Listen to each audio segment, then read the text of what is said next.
Et salut à toutes et à toutes et bienvenue pour ce nouveau numéro d'Analyse Foot, votre petit podcast, émission que je vous présente parce que j'aime bien parler du football. Et on va parler aujourd'hui encore une fois de Mercato. Actualité oblige, hein, c'est le Mercato, donc on parle de Mercato, ce qui semble assez logique. Première information, Domenech aurait lâché en conférence de presse que Jean-Lucas ne viendrait pas du coup à Nantes, il viendrait à Brest. On rappelle que le milieu brésilien de l'Olympique Lyonnais qui avait été ramené par Silvinho et Juninho l'année dernière. Du coup, ne jouait plus trop, enfin il est un peu mis de côté, du coup il va être prêté à un club de Ligue 1 pour acquérir de l'expérience en Ligue 1 et pour voir à terme peut-être remplacer un Houssem Aouar qui partira plus tard, quelque chose comme ça. Également, nous avons dans l'actualité Takefusa Kubo qui quitte le Real Madrid après un prêt compliqué à Villarreal. Bon, 13 apparitions en Liga, pas tout le temps titulaire, vraiment de côté. Il rejoint Retafe, équipe qui joue la Ligue Europa, qui jouait la Ligue Europa l'année dernière, et qui est un peu en difficulté cette saison en Liga. Ils sont 16e, ce qui est assez étonnant vu leur saison l'année dernière. Il est prêté du coup jusqu'en juin 2021. Valère Germain a annoncé qu'il voulait rester à l'Olympique de Marseille. Il est prêt, et même s'il il est en fin de contrat à la fin de la saison, il ne faudra pas partir. En tout cas, il n'a pas reçu d'offre ni d'autre club. Il veut rester ici. En tout cas, il ne le dit pas très clairement, mais il se demande pourquoi, pourquoi pas rester quand même à l'Olympique de Marseille, club qu'il apprécie particulièrement. C'est officiel, le défenseur des Girondins, placardé il y a quelques années par Paulo Sousa et aussi un peu par Poyet. Paul Baes signe jusqu'en 2024 une prolongation de contrat avec les Girondins de Bordeaux. Ce qui va faire du bien à la défense bordelaise qui ne peut pas trop recruter, du coup qui va être obligé de prolonger certains éléments. Contrairement du coup à Maxime Pounget qui pourrait être cédé par transfert, sûrement pour une somme assez faible, on parle de 1 voire 2 millions d'euros maximum à un club de Ligue 1, Ligue 2 ou d'une division belge ou d'une division anglaise. L'ancien latéral de Watford ou encore de Evian Tonon-Gaillard, Brice Djadjedje, s'est engagé en deuxième division turque. Il s'est engagé avec Samsunspor, actuel troisième du championnat turc.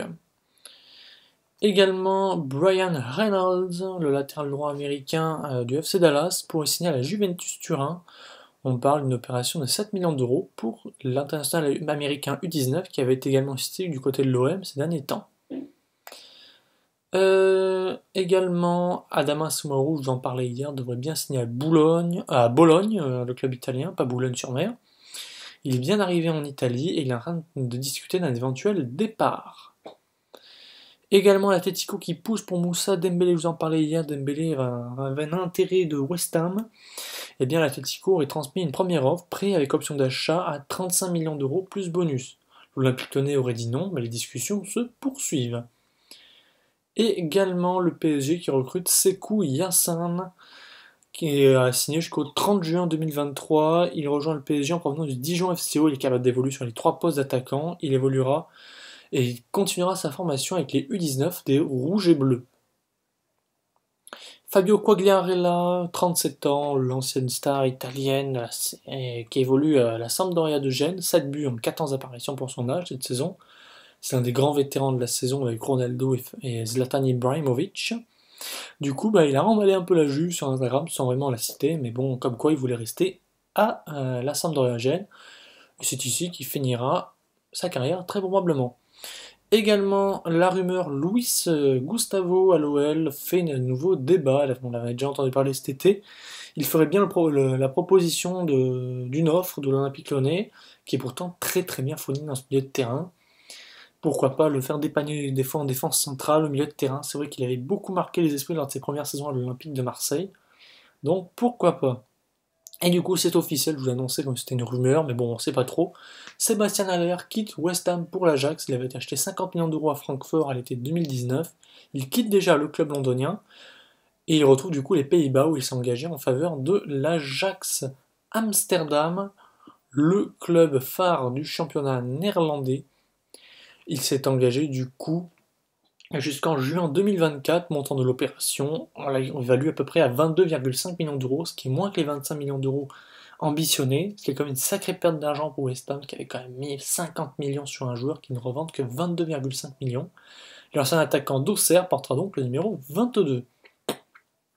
Et puis je vous en parlais hier, du coup, Tottenham veut bien Ivan Perisic et continuer à intensifier les offres et les concertations sur le joueur. Ils sont en discussion du coup pour un prêt cet hiver, probablement de 6 mois, voire de 18 mois, voire de 12 mois, on ne sait pas trop. Voilà, j'espère que cet épisode vous aura plu. C'était Stegos, je vous dis à la prochaine, n'hésitez pas à lâcher un pouce bleu. Bye tout le monde!